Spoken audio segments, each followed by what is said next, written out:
Welcome, everybody, to the Coach Smith Show, the very first inaugural Coach. Just a round of applause.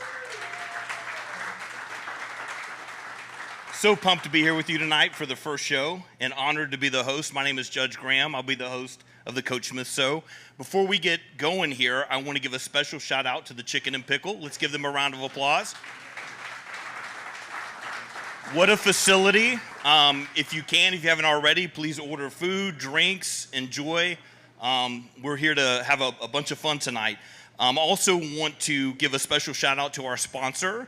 And our sponsor is I'm His Ministries. So let's give them a round of applause as well. So one thing I'm super excited about is looking around and how many people are here supporting the Mustangs. Super cool to see the energy we've had so far, Coach. Like, who all was at the game this Friday?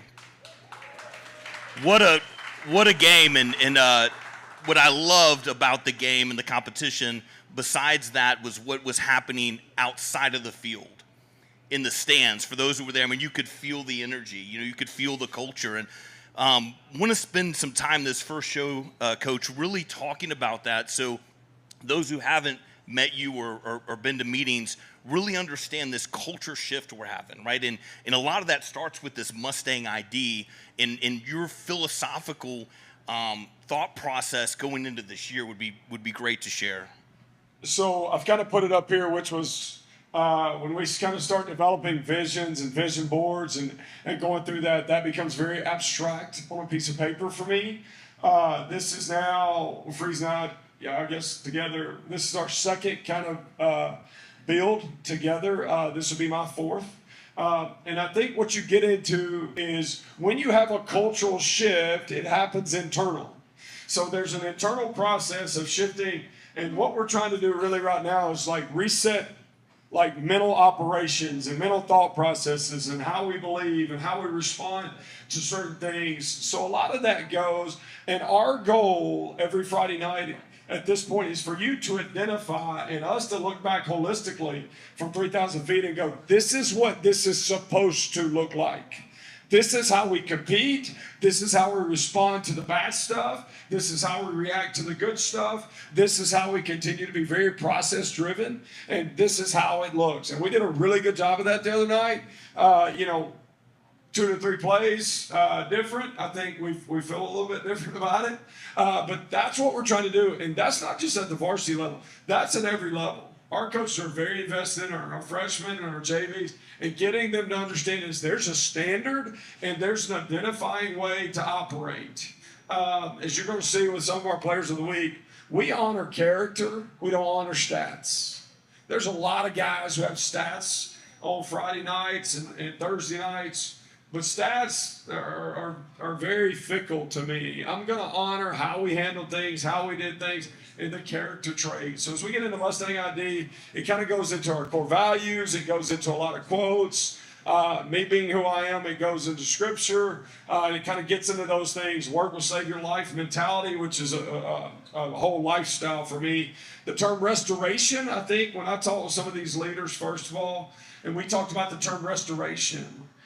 Restoration is a process, and that's kind of what we're doing. And we felt the other night was a great indication of what restoring the standard and the tradition-rich environment of Grapevine football and what that start looked like. And we thought that was extremely important. So that is our goal, Mustang ID, is that through the course of this season, when you stand back in the stands, that you feel connected, we feel a level of inclusivity, and you feel very invested into what's going on in the field. And if you do leave early, it's because we're up by 40 points. It ain't because of any other reason. So we want to keep you there the whole night the other night. So that was why we kept it close. So. That's awesome, Coach. As we kind of transition and talk about what I love, when we started talking about this show, is you want to do a little bit of review, which was the last game, and then really talk about preview, which is the game coming up. And so when we look at Wakeland, and correct me if I'm wrong, what I thought were some really cool stats is the offense never punted. That never happened, right?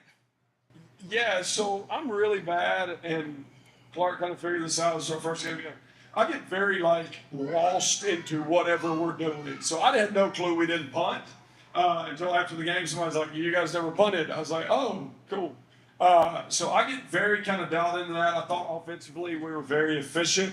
That's kind of our whole deal offensively is we want to be efficient and we want to be effective. We want to control the fast. We were very, if you take away the first drive where I was kind of being cocky and probably was running 4th down, still being smart, but Steve Mason told me that was a good idea, so I feel pretty good about it. Well, then we would have had a punt. So yeah. And then we wouldn't even have this conversation about a punt. So, but I thought we utilized a lot of personnel. We had 10 different players touch the football, which is a big thing for me. We keep a touch to target ratio chart. We want multiple guys engaged. I think shooters have to shoot. It's kind of the term I got to have. And we had 10 guys touch the ball with multiple touches, distribution. We're looking at spray charts now offensively and kind of seeing where our launch points and land points were, and it was great. I mean, we had 3 guys play quarterback. We'll have to count Cooper since he did throw a pass. So we just saw a lot of guys. We had 2 backs that worked exclusive. We had 5, 6 receivers. We had 2 tight ends. And it's just really cool offensively to kind of see, and everybody's really engaged. So, yeah, that was a pretty cool stat. And Coach, going into halftime, I think the score was 21-9. We scored right there at the end. Because the team felt very different when they came back out. What was the halftime pep talk, or was there one, or what? Give the audience some insight into that. So we all kind of go into our process. Freeze takes his defensive staff, and they go into their process. We go into a 3-phase deal we call unload, reload, and load, which is basically get stuff off the play sheet that didn't work, reload stuff that was hit, and then load new stuff based on alignment and kind of what we're seeing. But the one thing that I did when I walked in the locker room is I just told them to relax. It's a football game. This ain't war. We're going to be fine. And it's a high school football game. And they invest so much time and so much sacrifice. Why in the world would we get to the coolest part of it and tense up and tighten up? And that was the whole selling point. It's like, dude, we're good. Just relax and play. And that was kind of my whole selling point. So I felt the pressure come out of the room. I felt that come out of the locker room. And I looked at, I think, Coach Sides, and I said, hey, we're about to get this thing rocking and rolling here. Because you felt the pressure was off. Because what happens is you build up so much to this moment, this first game, this first kickoff. Everything is so built there with a new staff and new expectations and all those things. And I think once we were able to kind of get past that moment, we were able to kind of relax. Because the big thing that I'm telling these guys is they don't need to be anybody else. We don't need Superman capes. We don't need anybody to show up. We just need to be us. We just need to be who we are, play at the level we're playing at, and just be ourselves. And that's good enough. That's good enough to win a lot of football games. So that's kind of been our selling point at halftime. And I think you saw it different in the second half. We sure did. Hey, Coach, is there any highlights you want to share with the group? Or yeah, we're going to kind of get into a little bit of highlights here. You guys come up here, and we're going to kind of talk through here. We got some defensive stuff here first. Come on, Freeze. I'm going to let Freeze kind of talk through this. So we are so defensively, we really want to try to get pressure on the quarterback. And here one of our better D linemen, Cedric Hicks, and an offensive lineman that we get from time to time, Sneed, put them on the defensive line, and we really try to wreak havoc. So we try to pressure maybe one side of the ball, and show it from another way. And that's when we start to bring the pressure. And you can kind of see it more from the tight film. We do a good job of the outside linebackers kind of showing it, and what we call it fan duel.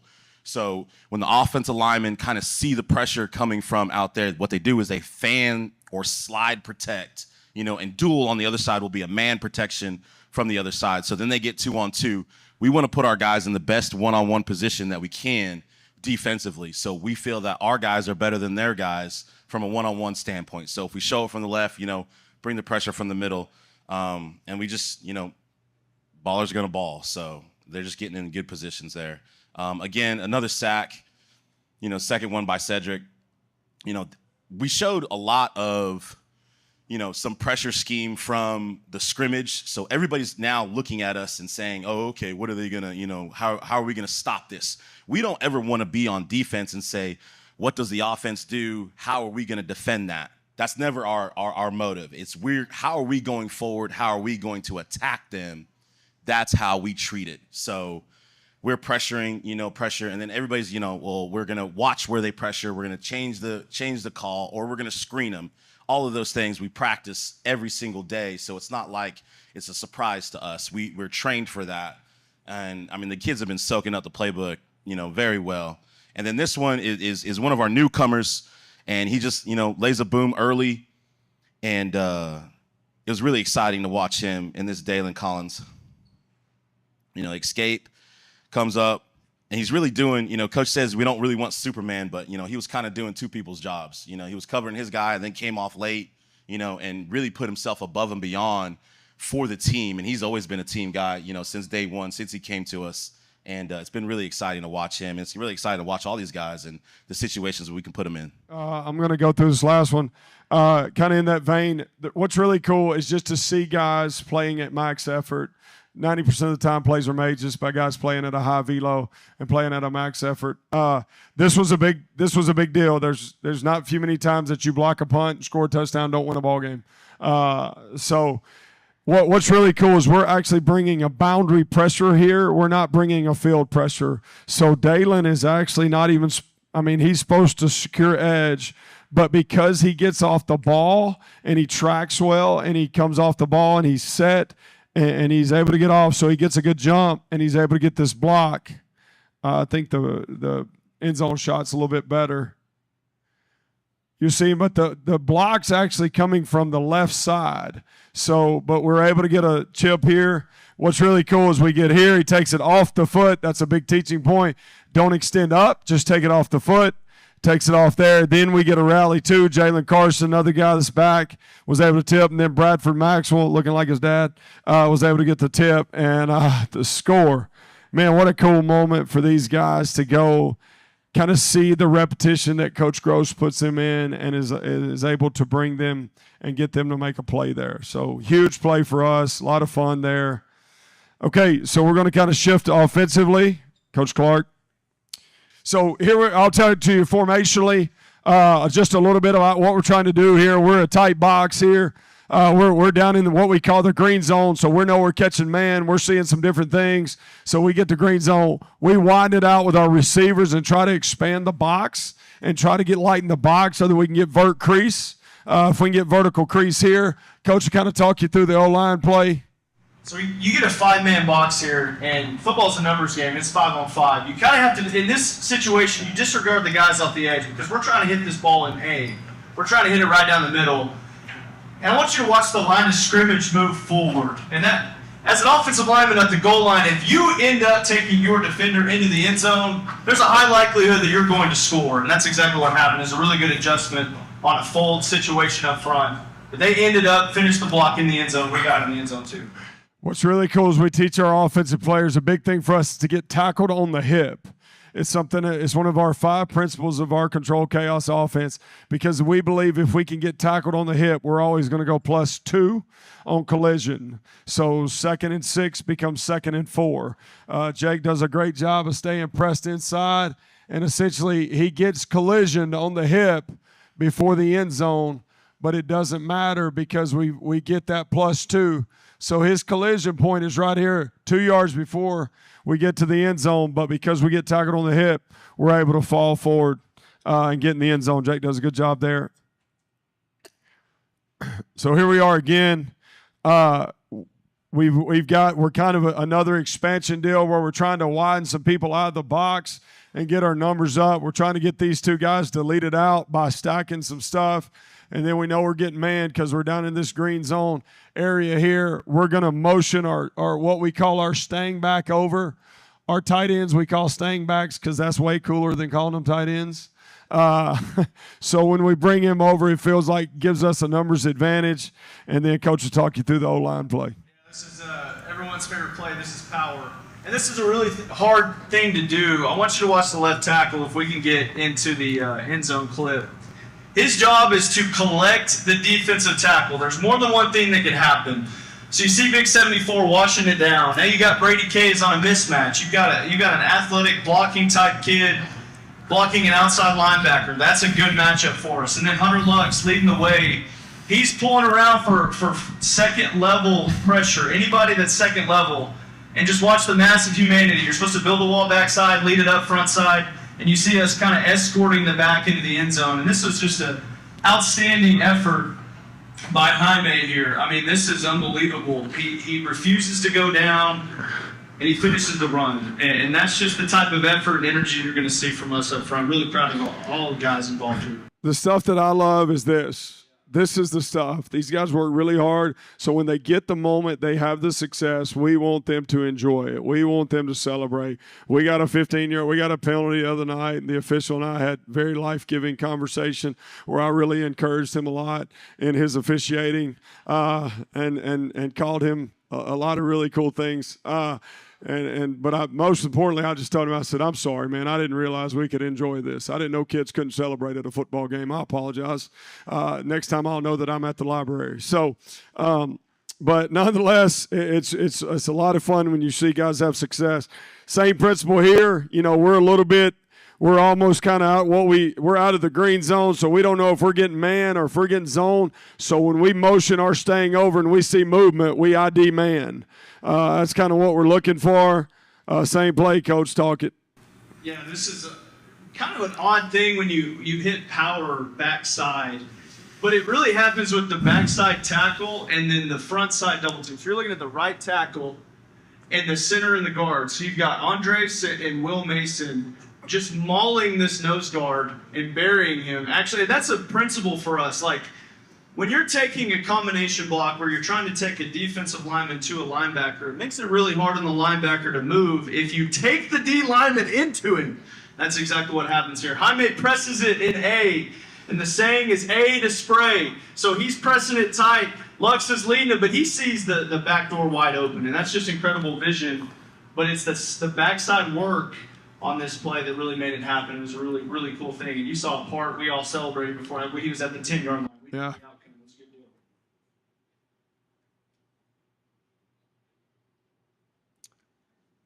So kind of getting into the cool thing that we do this year is we throw forward passes completed downfield. It's a really cool concept. So we did this late, and you guys were real pumped. I was excited too. I thought our quarterback play was really good. Our quarterbacks were very efficient. Ty was 7 for 8. Jalen was 16 for 23. They were both over 65% completion percentage. We didn't throw the ball to the other team. That's always a good thing. And, you know, my big thing, and if my quarterbacks were here, they would attest to this, my deal's like, get it out of your hands. My big quote is, it is not your girlfriend's hand. Quit holding on so tight and get the ball out of your hands.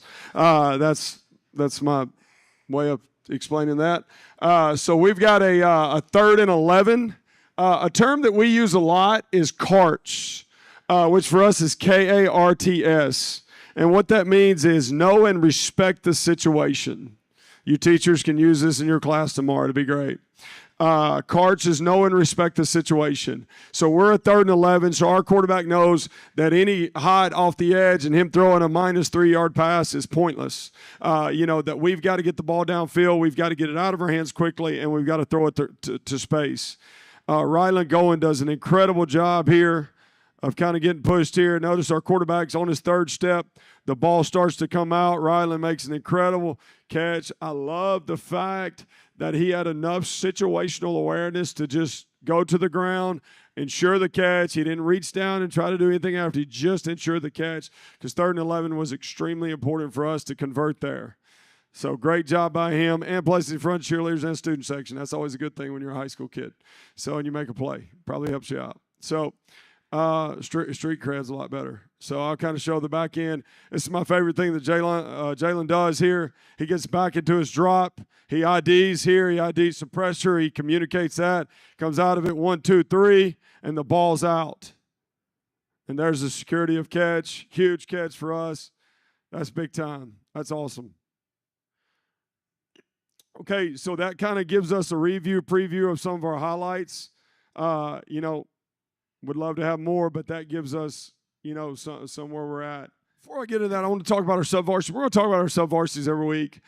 These guys are so important. The adaptability of our freshmen the other night was really cool.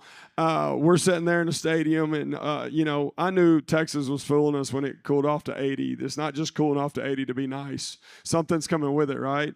So we end up getting a storm pop up, and I just looked at the coach after about the second time. I said two things. One, I'm not sitting here all night. Three, let's spot the ball and play. So we moved it to the MAC. And we're able to get a lot of snaps with our freshmen. We dominated kind of at both teams' level. Quarterback play was good, so that's important for me. Blake, buddy. And, but overall, I thought we played really well up front. We moved people. We did a lot of really cool things. Our JV went over there, had a couple misfortunes. But, they're just kind of in that transitional window where they went the week before at Frisco Heritage, scored a lot, executed a lot, stopped a lot of people, came back last week, kind of had the ebbs and flows of growth, and had a few bad breaks. But nonetheless, love our sub-varsity, love where they're at, love where their headspace is, because this time next year, we'll be talking about those guys. And so it's very important that in who we are rooted in developing people, develop a complete man to invest himself into a complete program, those guys have to be developed. So that's something I did want to mention before we get into preview. So going into the week, I will say this. We always have game week objectives. We wanted to transition well. I thought that was really important, that we transition really well. Prepare with expectations. I thought our guys did that last week. Focus on being successful. Don't have the mentality of what happens if this goes wrong. Just focus on being successful. Let the play work. Don't force anything. Communicate fixes, and then raise the energy level. That was kind of our deal all week. Saw that throughout the week, and then you saw that kind of build throughout the game. So it was really cool to kind of see us hit those objectives. So before we make a transition, I'm going to bring up our players of the week are based on our core values. If you saw pregame, our guys go through and pick out a compression. That's our 5 core values. And the whole point of that is for them to identify with our core values of who they're going to be that night. Whether they're a blue-collar guy, whether they're an intense guy, whether they're a we-focused guy, a T3 guy, or whether they're a grit guy. And they kind of get to ID with that throughout the pregame and kind of set themselves up. This is who I am tonight. So that's based on our weekly award winners. So we're going to call these guys up individually and recognize them. Our first guy is my man, Cooper Towery.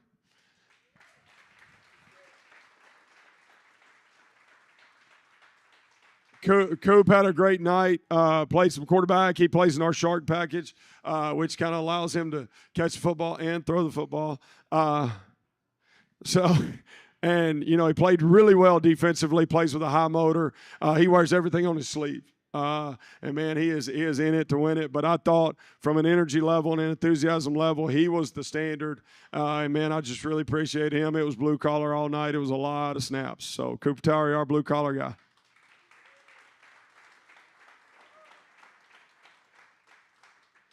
Our next guy is our intensity guy. This is Dalen Collins. We've kind of mentioned him, talking about a little film. Dalen came to us from Louisville this year. What a professional. And that's a strong word to say for 16-year-old cat. But what I will tell you is every day is dialed in. Every day, every rep's right. The technique's right. The fundamentals are right. If I go to him and say, what you think? He's like, Coach, I just think I got to get my second foot in the ground faster to close on that comeback and do those things. And that translated. And what we've seen out of our back end is he is setting the standard for the entire back end, for our safeties, our other corners. And what I'll say is I think, when we rallied up after we shook hands, there was a lot of emotions. There was a lot of shoulda, coulda, wouldas, almost wish I had us. And Dalen probably spoke more into our team after that game because he had fresh perspective. And, man, I just really appreciate him. I appreciate his leadership, and he was our intensity guy for the week.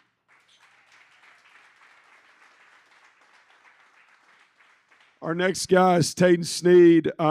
He's our we guy. So we is our Wednesday core value. Taden's a guy that when he came over from baseball, get here, man. Your mama wants to see you on camera, son. There you go. All right, so he's our we guy. When he came over from baseball, he said, Coach, I want to play D-line. I said, man, I want you to too. But guess what, baby? You're going to play O-line too. And he has not batted an eye. And we've honored that in making sure that he gets reps. And Coach Whitson and Coach Clark arm wrestle every week on who gets the most snaps with him.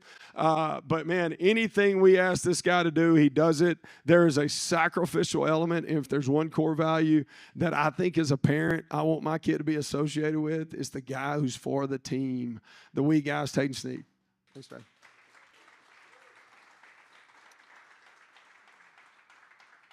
So T3, he does smile most of the time, not in this picture. This is a terrible picture. So T3 is a formula that we started using back. This is our Thursday core value. And here's what we believe. We believe that if a team will trust each other and be tough, they'll see Thanksgiving. And it's toughness plus trust equals Thanksgiving. And I'm telling you guys, if we're having this coaching show Thanksgiving week, we're all going to be pretty dang happy, right? That's kind of the principle. So epitome of a T3 guy. He plays tough. He's a very trusting soul. And, man, he is a thankful guy, and he loves football. And you can't ask for anything else. It's Cedric Hicks. Told you he smiles. Our grit guy is one of our running backs, Jaime Sanchez. Jaime is an awesome dude, man. You kind of go into, and our running backs have talked about this a little bit last year. There was kind of a toxic nature in our running back because you get into running backs or receivers, those guys are usually like, can I get my touches? Can I get my, they're very self-provision predicated. Jaime never says a word. He just, Coach, when you call him, he runs in, and he does a great job. He plays between the tackles. He runs hard. He always falls forward. And just the epitome of grit, which for us, grit is, we don't call it game day. We call it grit day, which means give relentless intensity tonight. That's the epitome of that. And, man, he is always ready. He's ready to roll. He had a great night. I'm extremely proud of him. And it's Jaime Sanchez. Nice haircut. Our last one here, my bad. Our last one is our Stang. This is our cultural award. So we talk about selfless, tradition-rich, adaptability, engaged, and a genuine person. This dude's it. And what was really cool is we were having some cramp issues. We laid out like flies there at one time. It was awful. I didn't know what was going on. But here's what I do know. Is every time we turned around, Logan was strapped up, buckled up, mouthpiece ready to roll. Halftime, he was passing me on the field as I was calling his name, and he was already on there. And then when the guy got over cramps, Logan came back over. He stood right beside us. He was engaged. Logan and I have had opportunity to spend a lot of time together and talk a lot. I'm so thankful he's back with us, and, man, it paid dividends, and he's the epitome of what Stang culture is. Thanks, bro.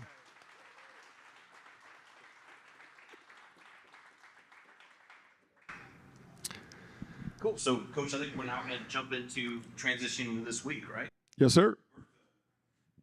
The mighty Birdvilles. So we get into that. I feel like it's almost a home game. It's like a 10-minute drive. I didn't even know where Birdville is. I don't even know if it's a town. I don't know much about it, but I found out it is. A lot of close ties. Their head coach, his wife, is one of our principals. And then their O-line coach is Coach Hyde. So made sure he was taking off huddle quickly and wasn't logging into anybody's huddle and stealing our plays. No, these guys are great guys. I've gotten to know Coach Smith. He's a phenomenal dude. Coach Hyde's awesome. So this is a really good one for us as we kind of get into it, what we call week 2, what we call chapter 2. The big thing we've been telling our guys is they get to write their own story. Chapter 1's over. We wrote a really cool story. It's called Almost. But we get to write chapter 2 this week.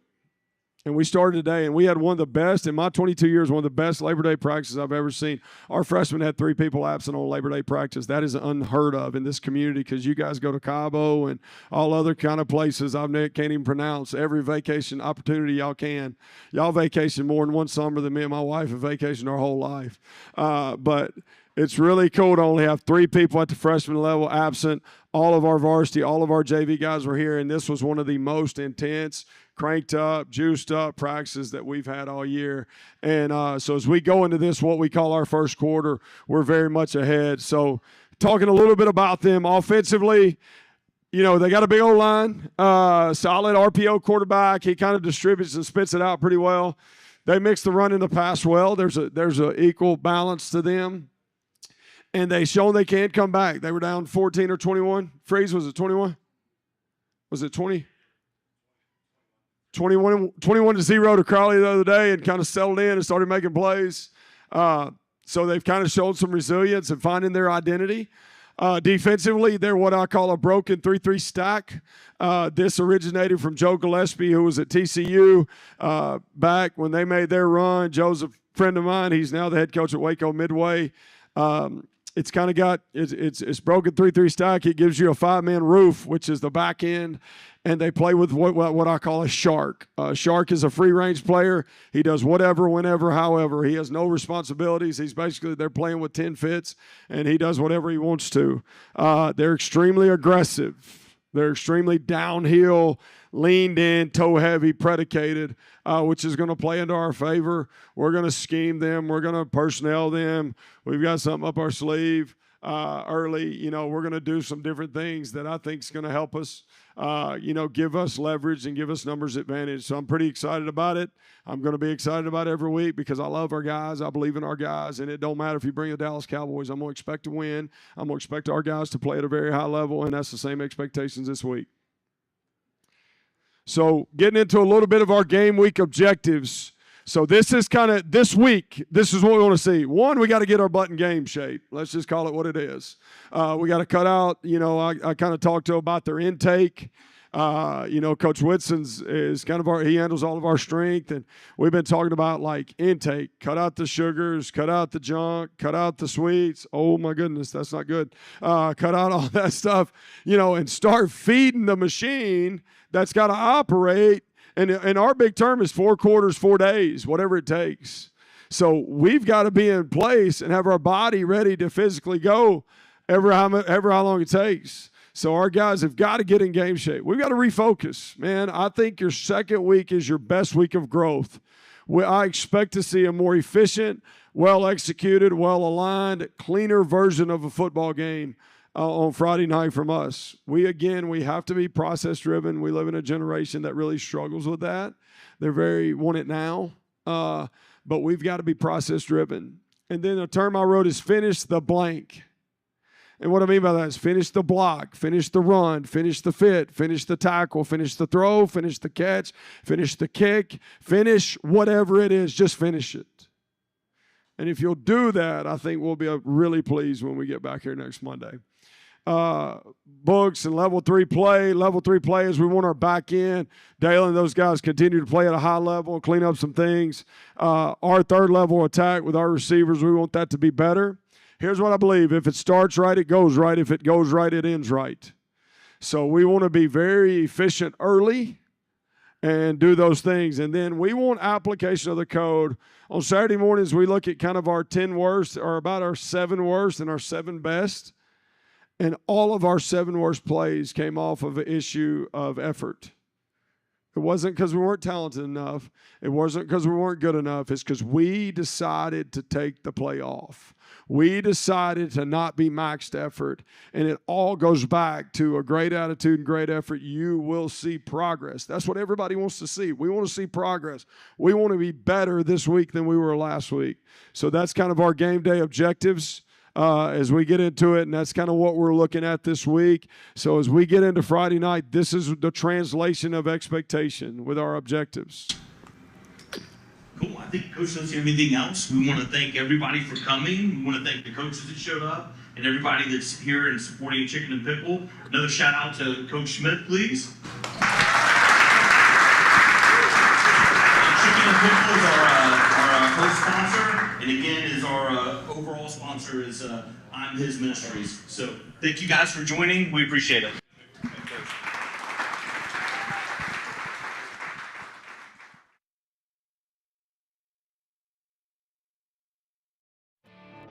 The Mustangs take the field this Thursday night at Birdville Stadium against the Hawks.